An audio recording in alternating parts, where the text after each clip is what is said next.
नमस्कार, मैं हूं सोना सिंह चौधरी और आज हम बात करेंगे इंदिरा गांधी के कुछ ऐसे फैसले जिनको सुनकर आपका इंदिरा गांधी खानदान से विश्वास ही उठ जाएगा। गूंगी गुड़िया से आयरन लेडी बनने की कहानी बहुत ही खौफनाक है। इस महिला ने भारत का जितना नुकसान किया उतना आज तक किसी ने भी नहीं किया। आज आपके सामने एक एक कर हम इंदिरा गांधी के गुनाहों से पर्दा हटाने जा रहे हैं। सबसे पहला गुनाह, सन 1966 में प्रधानमंत्री रहे लाल बहादुर शास्त्री जी की रूस के ताशकंद में रहस्यमय तरीके से मौत हो गई, लेकिन इसकी कोई जांच नहीं की गई। इस संदिग्ध मौत से सबसे ज्यादा किसे फायदा हुआ?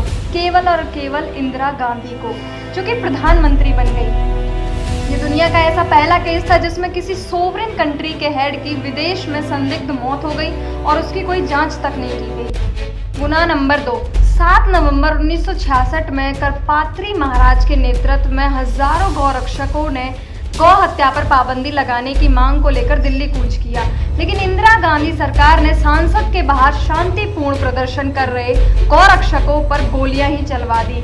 इस नरसंहार में सरकारी रिपोर्ट के अनुसार 285 ही सन्यासी मारे गए, लेकिन अनौपचारिक आंकड़े कहते हैं कि 5000 संतों ने अपना जीवन खो दिया। हिंदुओं के स्वाभिमान को कुचलने का यह सबसे बड़ा और कुत्सित प्रयास था। गुनाह नंबर 3, 1969 में मोरारजी देसाई के नेतृत्व में कांग्रेस के दिग्गज नेताओं ने इंदिरा गांधी के तानाशाह रवैये से तंग आकर पार्टी छोड़ने का फैसला किया, जिससे इंदिरा गांधी सरकार अल्पमत में आ गई और उनके पास 220 सांसद ही बच गए। लेकिन बहुमत पाने के लिए यहाँ भी इंदिरा ने क्रूर खेल खेला। उन्होंने कम्युनिस्ट पार्टी के साथ गठबंधन कर लिया, लेकिन इस गठबंधन के एवज में देश के सभी प्रमुख शिक्षण संस्थानों पर कम्युनिस्टों का ही कब्जा हो गया। इस सौदे के मुताबिक कम्युनिस्टों को जेएनयू पर पूरा नियंत्रण दे दिया गया और इस गठबंधन के बाद इंदिरा गांधी ने वाम नीतियों को अपना लिया। बीमा, कोयला और तेल उद्योगों का राष्ट्रीयकरण कर दिया गया। सभी सरकारी नौकरियों पर कम्युनिस्टों का अधिकार हो गया और इंदिरा के इस फैसले ने देश को सबसे ज्यादा नुकसान पहुंचाया है। गुनाह नंबर 4, 1974 में इंदिरा गांधी ने बिरला और टाटा जैसे टॉप बिजनेस ग्रुप्स के साथ संबंधी तनावपूर्ण बना दिए। वो इसी साल फॉरेन एक्सचेंज रेगुलेटरी एक्ट लेकर आई, जिसकी वजह से विदेशी शेयर्स 40% से अधिक नहीं हो सकते थे। इस बिल के कारण कई मल्टीनेशनल कंपनियां जैसे शेल, IBM, कोको कोला ने बाहर निकलने का फैसला कर लिया था। गुनाह नंबर 5, कम्युनिस्ट के साथ गठबंधन होने के बाद बंगाल में नक्सलवादी गतिविधियों में इजाफा होने लगा। इंदिरा गांधी ने उग्रवाद को उचित ठहराते हुए कहा कि युवा बुद्धिजीवी है जो नौकरियों की कमी के कारण हिंसक हो रहे हैं। कम्युनिस्ट ने 70 के दशक में अमेरिका के ब्लैक पैंथर आंदोलन के आधार पर दलित पैंथर आंदोलन शुरू किया। उन्होंने दलितों को हिंदुओं के खिलाफ कट्टरपंथी बनाने का काम किया। गुनाह नंबर 6, businessworld.in में छपे एक आर्टिकल में बताया गया है कि कैसे इंदिरा गांधी की इकोनॉमिक पॉलिसीज ने भारत को भारी नुकसान पहुंचाया। इंदिरा ने राष्ट्र भर में अपनी छवि निर्माण के लिए लेफ्ट इकोसिस्टम पर भरोसा किया।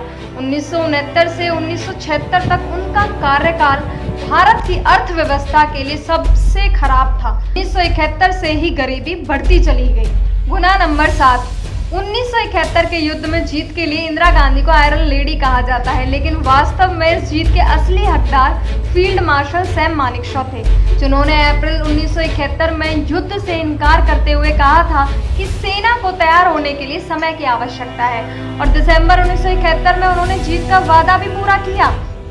जनरल सैम ने अपना काम करते हुए 90,000 पाक सैनिकों को पकड़ा और पाकिस्तान को करारी शिकस्त दी। अब गेम इंदिरा के पाले में थी। वे चाहती तो 1972 के शिमला समझौते के तहत कश्मीर मुद्दे को आसानी से सुलझा सकती थी, लेकिन उन्होंने LOC पर सहमति जताते हुए इसे और भी खराब कर दिया, जिसे हम आज तक भुगत रहे हैं और ना जाने अब तक हमारे कितने ही सैनिक शहीद हो गए हैं। गुनाह नंबर 8, आज कुछ मूर्ख कांग्रेस पर भ्रष्टाचार के आरोप पर पर्दा डालने के लिए मोदी सरकार को जिम्मेदार ठहराते हैं, जबकि सच्चाई ये है कि इंदिरा गांधी ने ही न्यायपालिका को तहस नहस करने का काम किया था।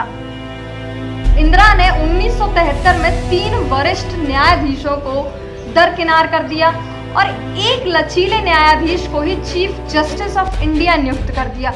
सुप्रीम कोर्ट के इतिहास में इसे आज भी ब्लैक डे के रूप में याद किया जाता है। गुनाह नंबर 9, 1975 में इंदिरा गांधी ने देश में आपातकाल यानी इमरजेंसी लगा दी। दरअसल 1971 में रायबरेली सीट से चुनाव जीतने के लिए इंदिरा गांधी ने सरकारी तंत्र का गलत इस्तेमाल किया था। यहां से चुनाव हारने वाले राज नारायण की याचिका पर इलाहाबाद हाई कोर्ट ने इंदिरा गांधी को दोषी माना। इसे देखते हुए इंदिरा गांधी ने न केवल न्यायपालिका को ध्वस्त करने की कोशिश की, बल्कि पूरे देश पर ही आपातकाल थोप दिया था। गुना नंबर 10, 1967 में सुप्रीम कोर्ट की संवैधानिक पीठ यानी कॉन्स्टिट्यूशनल बेंच ने अलीगढ़ मुस्लिम यूनिवर्सिटी को अल्पसंख्यक दर्जा देने से इनकार कर दिया। लेकिन इंदिरा गांधी ने 1981 में मुस्लिम तुष्टीकरण करते हुए संवैधानिक संशोधन यानी कॉन्स्टिट्यूशनल अमेंडमेंट द्वारा अल्पसंख्यक का दर्जा दे दिया। वे यही इंदिरा गांधी हैं जिन्होंने 1966 में हिंदुओं की एक साधारण सी मांग को लेकर हजारों साधुओं की हत्या कर दी। और आखिरी गुना जो आप सबको पता ही होगा, संत जरनैल सिंह के लिए कराया गया ऑपरेशन ब्लू स्टार, जो कि इंदिरा गांधी की मौत की वजह भी बन गया था।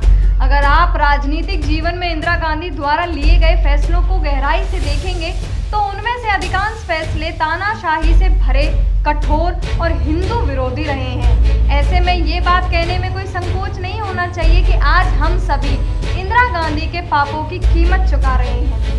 धन्यवाद।